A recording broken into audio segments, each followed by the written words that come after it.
Next question. It was Trubisky. It's not Trubisky. No, I know it's not him. Was the Browns' defense actually that good this season?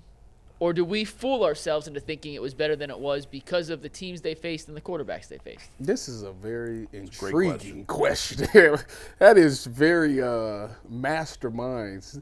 I went first the last time. Here's what I think. I copped out. You don't want that smoke. Here's what I think, and you tell me what you think. Now that I've had another 24 hours to digest since we briefly talked about this yesterday.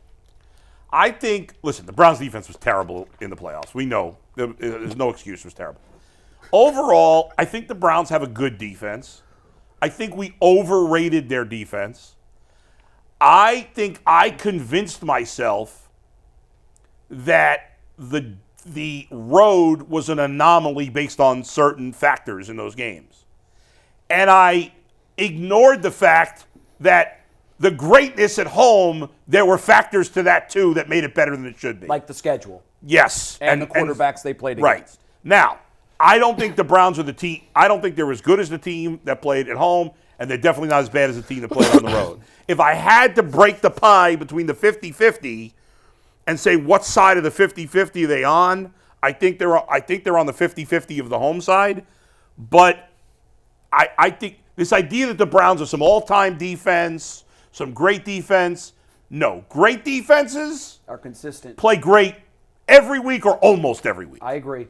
And they play great in the playoffs. The Ravens played great in the playoffs. The Giants played great in the playoffs. The Buccaneers played great in the playoffs. The Bears played great in the playoffs. Right. The Browns had one playoff game, and they weren't just okay. They were hideous. What? So no way you could call this defense great. I do think despite that loss, it's a good defense. I think it could be a good defense next year as well. But who's the six? It's not great. Who's the 6 teams they lost to away?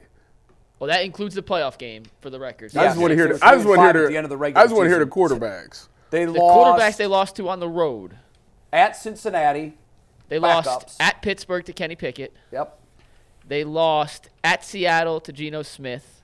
They lost at Denver to Russell Wilson. They lost at L.A. to Matt Stafford and lost at Cincinnati to Jake Browning and in the playoff game. Backups. Now that's the backups. Throw that one out. Now Jake Browning and Jake Browning played pretty well. So what overall this season? Yeah. All right, so this is what I'll say about the Browns defense. What camera am I on? That one. There you go. So this is what I'll say about the Browns defense, and this is just, I'm just telling you from a former player what I see. I think the Browns defense, they have a solid foundation. They have all the key pieces, but at times they do things that leads to bad defense. And the 3 things that I learned is that there's 3 things that tells you if a defense is good. It's the ability to leverage the football, it's the ability to eliminate explosive plays, and it's the ability to tackle. And it's at times, the Browns look as good as anybody. They do those 3 things, and I mean, they look unbelievable. But then you have games where they don't do those things. They give up the explosives, they lose leverage, and they don't tackle as well. So it's somewhere, are they great? No. They're good because they have performances that's really good. But for some odd reason, it's not translating every week. Now, the one thing I will say is that they have some pride and some stuff about themselves. I give that credit to Jim Schwartz because obviously a year ago that wasn't there. They have the makeup to be a great defense, but they have to be consistent. I don't know what's the reasoning for being good at home and being bad away. The only thing I can say is that you feed off of the energy from home. Me as a player, I personally love actually playing away more than I did playing at home. Why? Because I love the villain role. Tyvis is an a-hole, okay? If you did not know that, Tyvis was an a-hole as a football player. Really? I mean, you were the anti-LeBron. LeBron hated being the villain. Oh, you know what I love to do? I love to point to people's mothers. I would find out what your girlfriend's mothers, all of their names is, and I tell you about it in the. Oh yeah, it was. I was messed up. I should probably go get checked out about it, but I'm a totally different guy. I'm not that guy anymore. I don't even know who that guy is anymore. So, wait a second. Hold on. We got to interrupt you for a second because this is the other day on the show on Friday. Jay, you made the statement that Jason picking the Browns to go to the Super Bowl was the most shocking thing you've ever heard on the show. Well, yeah, I think that has just passed us. Well, for me, it doesn't. That is the most shocking thing I've ever heard. And I'll tell you why. I've never seen that side of him, and I didn't cover you as a player. I don't know what you were as a player, but I'll tell you why. I mean, it is somewhat You've met other surprising. players that were like that. Well, I know Tyvis wants to win. Tyvis is extremely competitive. Yeah, I do. Yes. And so am I. After the game, all of my opponents are my friends. And it's been that way from when I wrestled, when I played baseball in high school, all my baseball career, even now. During the game, I hate you. It's not dislike. I hate you. I actually feel the same way. And I can tell that is the way you feel was just because like that. you're a competitor. I was never a trash talker. Ever, ever, ever. Because I played for coaches early in my career that made it very clear that it sucks when you eat that crow.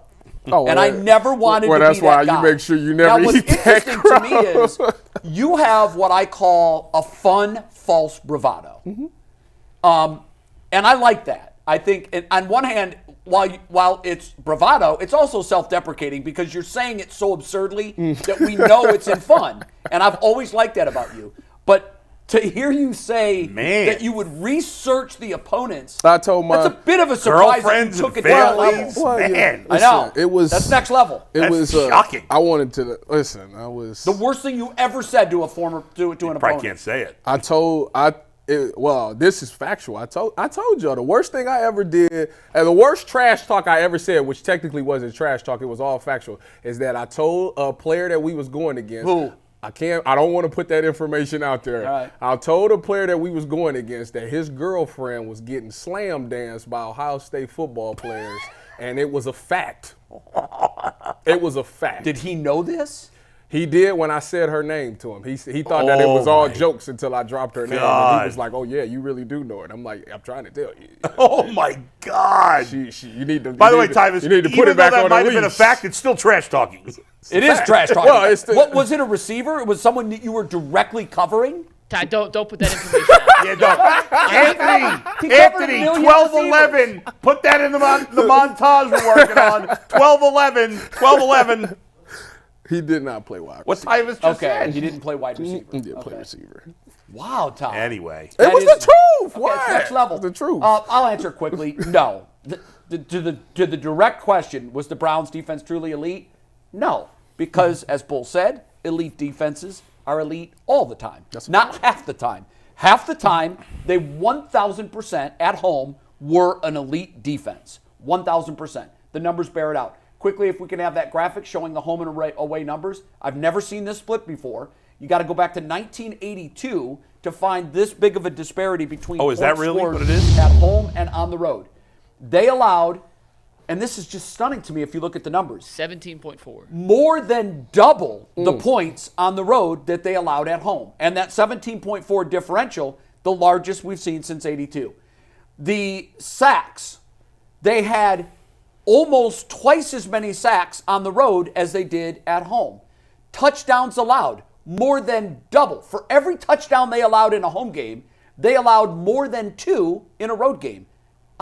So the real answer It is to the the question, number's crazy. I don't know who this defense is because they are so Jekyll and Hyde. I can't put them in a trash bin, and I certainly can't put them in an elite bin. I'm with you. I think they're a good defense, and I think their DNA is closer to being elite than trash, but they're still mid to me, but they're above average and good, not bad. But I don't know what the difference is. And I love that Kevin Stefanski said, I can't, Jason said yesterday, he was asked that question, what's the difference? He said, I don't want to answer that right now. I have to dig a little deeper. Yeah. And I'm glad he said that Great because answer. I have no idea how And you answer didn't that. the Browns give up 4 of their 13 touchdowns in the game? The only game they lost with Lamar. Yeah. So they get in the other 8 home games, they give up 9 touchdowns. It Which helps is when you play Clayton Tune in one of them. Too. Now we played Clayton Tune. We played, the Pickett, Jets. The Jets Tannehill, started Simeon. I mean, we played some really Injured bad Joe Burrow quarterbacks week at 1. home. Yeah, it happens. All right, next question, guys.